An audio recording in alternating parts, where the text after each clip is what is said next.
Good morning, guys. Captain Dylan Hubbard here at Hubbard's Marina with another gorgeous sunrise view inside Johns Pass. It is another beautiful start to a gorgeous day. We've got our live stream show tonight at 8:30 p.m. If you want to tune in and talk fishing, maybe have an opportunity to win a free fishing trip with us here at Hubbard's Marina. Also, we are going to talk a little bit this morning about our 39-hour fishing trip. We'll talk a little bit about the weather and what we've been catching, and fill you in on what's going on. Plus, we're going to watch that 10-hour all-day head offshore this morning. It is another beautiful day. The weather is absolutely flat calm today. We have another beautiful day tomorrow. Going to be a little tiny bit bumpy on Tuesday, but still really nice overall. And then Wednesday is when we're gonna see that weather pick up. So if you wanna get out there and do some nearshore or offshore fishing with us here at Hubbard's Marina, you definitely wanna get out there either today or tomorrow or Tuesday before that weather picks up Wednesday. Looks like it's gonna calm down Thursday a little bit, and same with Friday, and then we might get another little bit of action there the beginning of next weekend. So definitely want to stay tuned to that weather. The second half of this upcoming week does look a little turbulent. Still early to tell, so we'll wait and see what's going on there. But you definitely want to take a peek and watch that weather. Now this morning, again, the weather is gorgeous. We had our 39-hour fishing trip out there this weekend. The 39-hour did well overall. It was a little slow. Last weekend was pretty slow. This weekend was a little slow, a little better than last weekend, but we definitely had to kind of grind for those fish. The fishing is definitely better out deeper right now, but due to that deep water closure, we have to kind of play the game and fish out deep and then kind of bounce inshore, and it definitely restricts us a little bit when we're trying to target those grouper and shallower water. But out deeper, 140, 150 foot of water, the snapper bite's going really well, and we're seeing lots of big trigger fish. Now in shallower, we're catching a few grouper here and there, and we're picking at the fish, but the bite's been a little bit slow overall. We're really having to grind for them. This 39-hour, those people who really knew what they were doing and they fished the whole trip, they had a really good catch. Some guys even got close to limiting out on mangrove snapper. They had some decent stringers there. We caught another nice big old load of tuna. Didn't see any wahoo this trip and no cobia, but we had a lot of tuna.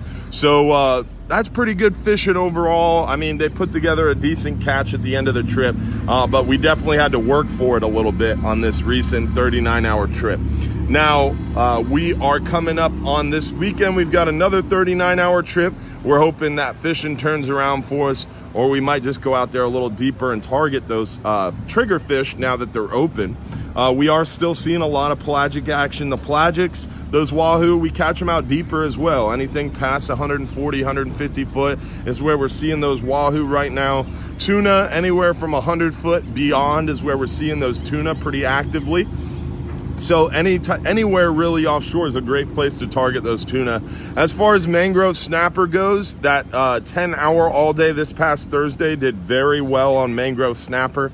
Captain Bobby's taking that 10-hour out right there, and he's going back after those mangrove snapper today.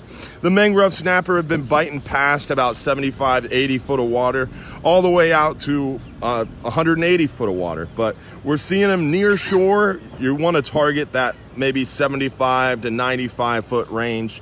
Offshore, you want to try to target that 120 to about 150 foot range for those mangrove snapper right now.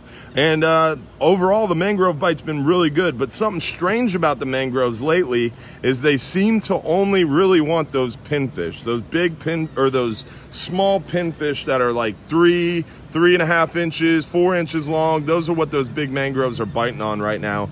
We're not really seeing them as much on the dead bait as much as we are seeing them on the smaller, like palm-sized pinfish. So that's kind of been the secret weapon for our mangrove snapper near shore lately.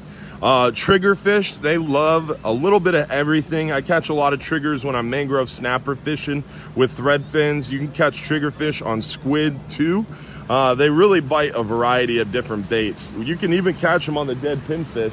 but you really got to let them eat. Most of the time, the triggerfish will just come up and they'll eat the heart out of the bait. They're a very strange fish. You'll reel up your live bait and it'll have like a perfect little almost mouse-sized bite out of the bottom of the bait where the heart is, and that's what they're doing. They're coming up and eating that heart out of the bait.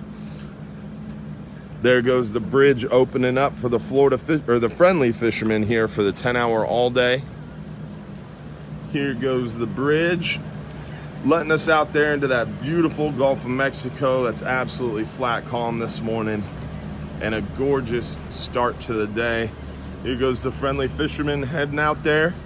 Now again, inshore, we've been seeing a lot of those sheep's head. The pompano bites actually picked up a little bit for us as well. We're seeing some pompano action around the jetties and inside the passes. A lot of sheep's head as well around the structure inside the passes and around the passes. And then near shore, those hogfish have slowed down a little bit for us, but we're still picking up a few here and there when we're targeting them. Those mangrove snapper have been biting so well, it's been tough to get on top of those hogfish as well as we would have liked. Just because the mangrove snapper bite's been so good, it's been hard to pass up. But overall, we're catching hogfish, we're catching mangrove snapper, we're seeing a lot of lane snapper in certain areas. So the bite's really good near shore. The bite's great offshore in that deeper water, and we're picking at them in that shallower offshore water. And overall, it's a great time to get out there and go fishing on the end of this weekend or first part of this coming week. The second half of next week is looking a little bumpy right now, but that could change. This time of year, weather is so difficult to predict. So please keep an eye on the weather. The weather could change drastically between now and the second part of next week. But right now, second part of next week's not looking optimal. But like I said, that can change a lot between now and then. So stay tuned to these fishing and weather reports we do every morning. Check out our live stream show tonight at 8:30 p.m. We're going to be doing that live stream fishing show. That's an hour long from 8:30 to 9:30 p.m. We always give you tons of fishing tips and tricks. And we always give away a free trip or a couple free trips. So stay tuned tonight for that live stream show. We should have it back up and running. I'm going to leave work a little early today and work on that live stream. So we are planning to be live tonight at 8:30 p.m. for an hour. Hope to see you all there. Hope you have a great Sunday. Enjoy this gorgeous weather, guys. Get out there and enjoy some time on the water. Don't forget, we have our 3-hour shelling trips. Those started Monday, Wednesday, Friday. Don't forget about our Shell Key Ferry that started back up. Our Egmont Key Ferry is running at 10 and 11 a.m. daily. Our 12-hour night snappers started back up. Our 5-hour night shark trip is starting up at the end of this month. We've got plenty of 39-hour trips in the month of March, some Tuesday trips even, and we've got some 44 hours coming up next month. Triggerfish have opened up. April 1st, the deep water closure ends. May 1st, amberjack open. June 1st, gags and red snapper open back up. Book now, guys. Those specialty trips are filling up fast. Have a great day. Remember, if you're too busy to go fishing, you're just too busy. And at 8 a.m. today, we're going to be calling into that Real Animals Fishing Show on 95.3 WDAE. So tune into the Real Animals around 8 a.m. That show is every Sunday from 7 a.m. to 9 a.m. on WDAE. You can also listen live to their radio show at realanimalsfishingteam.com. Have a great day, y'all. Enjoy your Sunday.